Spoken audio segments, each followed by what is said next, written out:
Walaqad atainaka sab'an minal mathani wal Qur'anal azim. Masyaallah. Perhatikan bagaimana Allah mengkhususkan surah Al-Fatihah dibandingkan dengan surah-surah yang lainnya. Walaqad atainaka, dan sungguh kami telah berikan untukmu, khusus pada Nabi.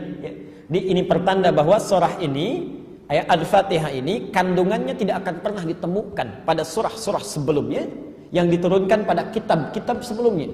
Ibu tidak akan dapatkan misal di Injil, bapak tidak akan temukan di Taurah, tidak kita temukan di Zabur, tidak ada yang mirip dengan surah ini. Ini surah hanya dikhususkan melekat pada Rasul yang istimewa, surah yang sangat istimewa, khusus hanya pada Nabi Muhammad SAW saja. Karena itu redaksinya tidak menggunakan Nabi. Walaqad atainaka, dan sungguh kami hanya berikan hanya untukmu saja. Sab'an minal mathani, ada 7 ayat yang akan terus diulang-ulang.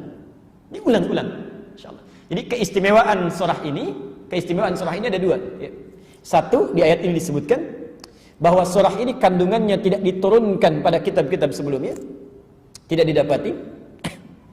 Dan yang kedua, dia akan terus diulang-ulang berbeda dengan surah-surah yang lainnya. Bahkan wal Qur'anal azim, bahkan di Quran pun tidak akan pernah diturunkan atau ditemukan, tidak akan pernah ditemukan satu surah yang terus akan diulang-ulang itu, kecuali surah ini saja. Coba ibu cek, bapak cek, surah apa yang kita terus ulang-ulang dalam sehari itu terus kita bacakan? Al-Fatihah. Dalam sholat kan minimal 17 kali sehari kita ulang-ulang. Dan hebatnya tidak ada orang pernah bosan itu. Coba cek deh, tidak ada orang bosan. Saya selalu bertanya, wallahu alam sampai hari ini saya belum pernah ada dengar keluhan misalnya, Ustaz saya bosan baca Al-Fatihah itu, boleh nggak sekali nggak baca? Nggak ada.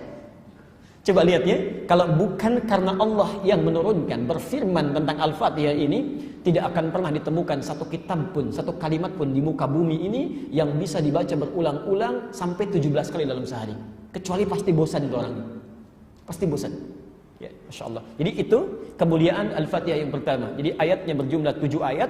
Ya. Kemudian yang kedua, dia memiliki keunggulan tidak ditemukan di kitab sebelumnya, dan keistimewaannya diulang-ulang oleh pembacanya tanpa punya rasa bosan. Ya. Jelas di sini? Kemudian Al-Bukhari nomor hadis 4474 ini menafsirkan ayat tadi. Jadi kita coba ambil Qur'annya, tafsirkan di hadisnya. Lalu kita dengar bagaimana pendapat para ulama tentang itu. Abu Sa'id Al-Mu'alla satu kali berada di masjid, digenggam tangannya oleh Nabi. Kata Rasulullah SAW, saya akan ajarkan padamu hari ini satu surah yang sangat istimewa, yang tidak akan pernah ditemukan dalam Injil, dalam Taurat, dalam Zabur. Sangat istimewa. Masya Allah.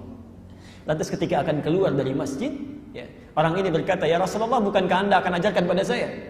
Kata Nabi, maka diajarkan, dibacakan surah Al-Fatihah itu. Alhamdulillahirabbil alamin, Ar-Rahmanir Rahim, sampai ujung ayatnya. Kata Nabi, inilah dia 7 ayat yang diulang-ulang yang khusus diturunkan kepadaku. 7 ayat yang diulang-ulang yang khusus diturunkan kepadaku. Jadi kalau di ayat Qur'annya tadi, walaqad atainaka sab'an minal mathani wal Qur'anal azim, kami telah turunkan kepadamu 7 ayat yang diulang-ulang. Orang masih bertanya, ayat apa itu? Surah apa itu? Maka ditafsir di Al-Bukhari nomor hadis 4474 dibacakan oleh Nabi, itulah Al-Fatihah. Jelas di sini?